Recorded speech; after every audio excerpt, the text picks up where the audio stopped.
ഈ വാഹനം other state വാഹനമാണ്, കേരളത്തിൽ നമ്പർ ആക്കിയിട്ടാണ് കേട്ടോ. 11 ലക്ഷം റുപ്യയ്ക്ക് നമുക്ക് ഫൈനൽ കൊടുക്കാൻ കഴിയുന്നത്. മേജറായിട്ടുള്ള ആക്സിഡൻറ്റ് കാര്യങ്ങളൊന്നുമില്ല, മേജർ കംപ്ലയിൻറ്റുകൾ ഫ്ലഡ് കാര്യങ്ങളില്ലാന്നില്ല. നമുക്ക് 100% ഗ്യാരണ്ടി കൊടുക്കട്ടോ. ടയർ ഭാഗങ്ങളൊക്കെ നോക്കുകയാണെങ്കിൽ ഒരു 60-70% അല്ലല്ലേ, 80 പറയാം. 2012 മോഡൽ 2 വീലർ ഓട്ടോമാറ്റിക് 11 ലക്ഷം റുപ്യക്ക് കേരളത്തിൽ നമ്പർ ആക്കിയിട്ട്, അതും സിംഗിൾ ഓൺഷിപ്പ് കിടക്കുന്ന വാഹനം കേട്ടോ. കിലോമീറ്റർ ഓടിയുള്ളത് 2,60,000 കിലോമീറ്ററാണ്. ഏകദേശമൊക്കെ കമ്പനി ഹിസ്റ്ററിലൊരു വാഹനം തന്നെയാണ്. ഇതിൻ്റെ ഇൻറ്റീരിയർ ഭാഗങ്ങളും എക്സ്റ്റീരിയർ ഭാഗങ്ങളൊക്കെ നോക്കുകയാണെങ്കിൽ പക്ക കണ്ടീഷനാണ് വരുന്നത് കേട്ടോ. ടയർ ഭാഗങ്ങളൊക്കെ ഒരു 70%, 4 ടയർ ഭാഗങ്ങൾ വരുന്നുണ്ട്.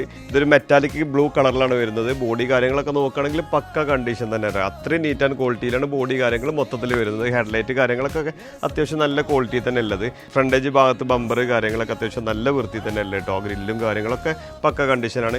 അതേപോലെ സൈഡ് ബോഡി കാര്യങ്ങൾ നോക്കുകയാണെങ്കിൽ അത്യാവശ്യം നല്ല ക്വാളിറ്റിയിൽ വരുന്ന സൈഡ് ബോഡി കാര്യങ്ങളാണുള്ളത്. ടയർ ഭാഗങ്ങൾ നമ്മൾ പറഞ്ഞു കഴിഞ്ഞാൽ ഒരു 70-80% 4 ടയർ ഭാഗങ്ങൾ വരുന്നുണ്ട്. ഈ ഒരു സൈഡ് ബോഡി കാര്യങ്ങളൊക്കെ നോക്കുകയാണെങ്കിൽ അത്യാവശ്യം നല്ല വൃത്തിയിലും നല്ല ക്വാളിറ്റി തന്നെ വരുന്നത്. മേജർ ആക്സിഡൻറ്റ് കാര്യങ്ങളൊന്നുമില്ല. ഈ ഒരു ഡോറ് ചേഞ്ച് ചെയ്തിട്ടുണ്ട്, കമ്പനിയിൽ തന്നെയാണ്. ഡോറ് ഗ്ലാസ് ചേഞ്ച് ഇല്ല. അതേപോലെ ഈ ഫ്രണ്ട് ഗ്ലാസും ചേഞ്ച് ചെയ്യുന്നുണ്ട് കേട്ടോ. അതേപോലെ ബാക്ക് ഡിക്കി ഗ്ലാസും ചേഞ്ച് ചെയ്തിട്ടുണ്ട്. വേറെ മേജറായിട്ട് ആക്സിഡൻറ്റോ കാര്യങ്ങളൊന്നും ഈ വാഹനത്തിനില്ല, അതൊക്കെ ഗ്യാരണ്ടിയാണ്. അതേപോലെ ഈ ഒരു സൈഡ് മൊത്തത്തിൽ നോക്കുകയാണെങ്കിൽ അത്യാവശ്യം നല്ല വൃത്തി തന്നെ അല്ലേ, സ്റ്റോക്ക് കണ്ടീഷനിലാണ് ഈ വാഹനം നമ്മൾ പരിചയപ്പെടുത്തുന്നത് കേട്ടോ. ബാക്ക് സൈഡൊക്കെ നോക്കുകയാണെങ്കിൽ കമ്പനി ഇറങ്ങുന്ന അതേ ടൈലാമ്പാണ് വരുന്നത്. അതേപോലെ ഡിക്കിൻ്റെ ഈ ഭാഗത്ത് ഈ ഡിക്കി ഗ്ലാസ് നമ്മൾ റീപ്ലേസ് ചെയ്തിട്ടുണ്ട്. വേറെ തട്ടുമുട്ട് കാര്യങ്ങളൊന്നും ഈ ഒരു സൈഡ് ഭാഗത്തോ എവിടെയും നിങ്ങൾക്ക് കാണിച്ചു തരാൻ കഴിയില്ല.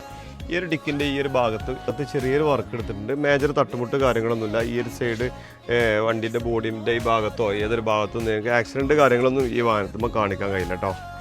കറക്റ്റ് കമ്പനി സർവീസിലൊരു വാഹനമാണ്. 2,60,000 kilometre correct A to Z full company ഹിസ്റ്ററിയിലൊരു വാഹനം തന്നെയാണ്.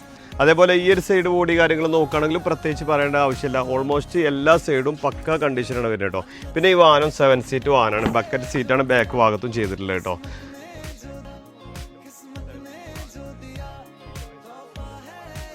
AC കാര്യങ്ങളൊക്കെ അത്യാവശ്യം നല്ല കൂളിങ്ങും കാര്യങ്ങളും വരുന്നുണ്ട്. അതേപോലെ ഫ്രണ്ട് ഭാഗം നോക്കുകയാണെങ്കിൽ കമ്പനി സെറ്റ് തന്നെയാണ് വരുന്നത്. സീറ്റ് വൈസൊക്കെ അത്യാവശ്യം നല്ല ക്വാളിറ്റി തന്നെ ഉള്ളത് കേട്ടോ. സെക്കൻഡ് കീയും സർവീസ് ബുക്കും ഒക്കെ അവൈലബിൾ ആണ്.